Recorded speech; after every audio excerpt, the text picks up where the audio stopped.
Welcome to my channel back again. ఈరోజు మనం మాట్లాడుకోబోయే cinema Godzilla x Kong the new empire. ఇది మన ఛానల్లో ఫస్ట్ ఇంగ్లీష్ మూవీ. ఈ సినిమాలో ఇంతకుముందు గాడ్జిల్లా వర్సెస్ కాంగ్ ఏదైతే ఉంటుందో రెండు పెద్ద టైటన్లు అయినా గాడ్జిల్లా మరియు కాంగ్ గొడవ పడతాయి. అదే ఈ సినిమా విషయానికి వస్తే ఎప్పుడైతే ట్రైలర్ రిలీజ్ చేశారో ఇవి రెండు టీమపై ఇంకో రెండు టైటన్స్ తోని గొడవ పడతాయి. ఆ టైటన్స్ రెండు ఏంటి, ఆ టైటన్స్ ఎందుకు ఫార్ చేస్తున్నాయి, ఆ టైటన్స్ ని ఎలా మన గాడ్జిల్లా మరియు కాంగ్ అడ్డుకుంటారు, మళ్ళీ మన జియా మన మూత్ర అన్నీ మళ్ళీ వస్తాయా లేదా అనేది మనం ఈ మూవీలో చూడవచ్చు. ఈ మూవీలో ఓపెనింగ్ నుంచి ఎండింగ్ వరకు ఫస్ట్ హాఫ్ మొత్తం మనకి స్టోరీ మీద బేస్ అవుతుంది. కాంగ్ ఎవరు, గాడ్జిల్లా ఎవరు, ఆ రెండు పెద్ద టైటన్స్ ఏంటివి, ఆ పెద్ద టైటన్స్ బ్యాక్ స్టోరీ ఏంటిది, అసలు ఆ పెద్ద టైటన్స్ ని కంట్రోల్ చేస్తుంది ఎవరు, లేదంటే అవే వేరే టైటన్స్ ని కంట్రోల్ చేసే కెపాసిటీ ఉందా అనేది మనం ఫస్ట్ హాఫ్ లో చూడొచ్చు. సెకండ్ హాఫ్ కి వెళ్ళేసరికి రెండు క్లాషెస్ అవుతాయి. ఫస్ట్ మనకు తెలిసినట్టు కాంగ్ మరియు స్కార్ కింగ్ ఎవరైతే main villain of the movie. ఇంకోటి అదే ఫైట్ సీక్వెన్స్ లో మనకి సిమోన్ అనేది వస్తుంది.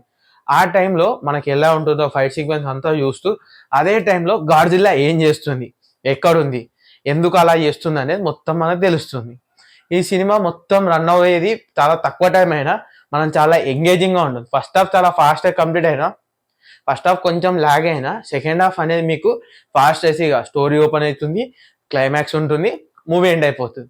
ఈ మూవీలో ఫస్ట్ అండ్ ఫార్మోస్ట్ మాట్లాడుకోవాలంటే మన మెయిన్ లీడ్ అయిన జియా ఈ సినిమాలో తనే మెయిన్ పాయింట్. ఎందుకంటే తనే గాడ్జిల్లాకి కాంగ్కి మరియు మధ్యలో బ్రిడ్జ్లా ఉంటుంది. ఏం జరుగుతుంది అనేది తన వల్లనే డిసైడ్ అవుతుంది.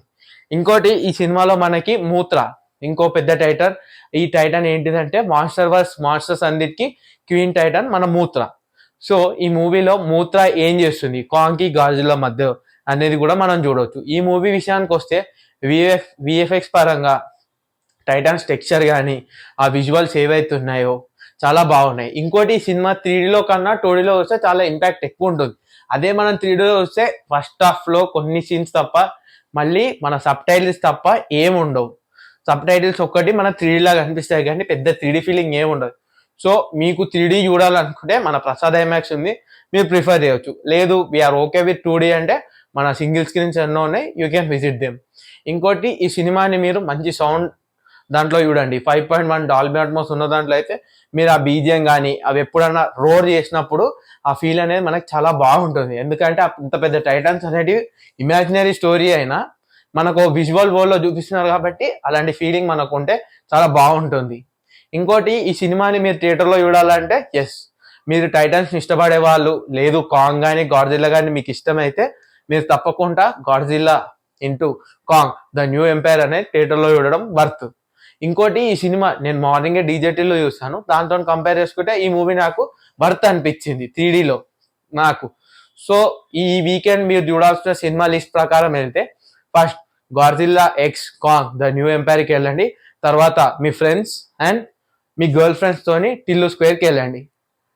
సో నేను గాడ్జిల్లాకి ఇచ్చే రేటింగ్ 5కి 4.5 ఇస్తాను. ఈ సినిమా నాకు చాలా బాగా నచ్చింది. If you like my review please comment, share, subscribe. Thank you. ఎంత వచ్చింది?